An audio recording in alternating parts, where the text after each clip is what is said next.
Léo se lança dans sa quête, traversant des rivières cristallines et des collines verdoyantes. Plus il avançait, plus la forêt devenait mystérieuse. Des ombres dansaient entre les arbres, et Léo sentait parfois des yeux l'observer.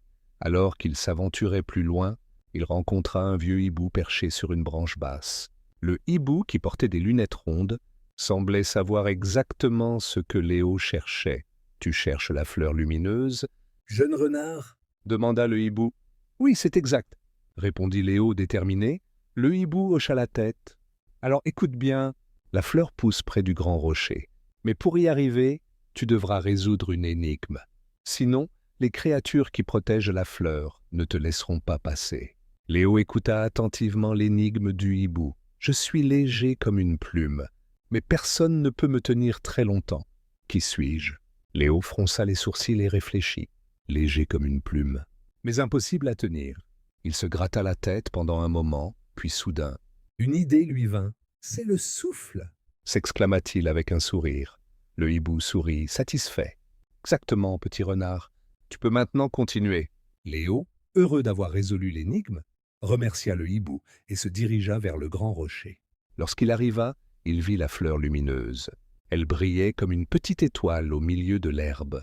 Mais juste devant la fleur, il y avait deux grandes créatures, des gardiens de pierre. Sans montrer de peur, Léo s'approcha doucement et leur dit « J'ai résolu l'énigme. Puis-je prendre la fleur ?» Les gardiens se regardèrent et, sans un mot, s'écartèrent pour laisser passer Léo. Avec précaution, il cueillit la fleur lumineuse, sentant son pouvoir magique se diffuser dans ses pattes. Avec la fleur en main, Léo revint à la clairière où Noisette l'attendait. « Bravo, Léo !»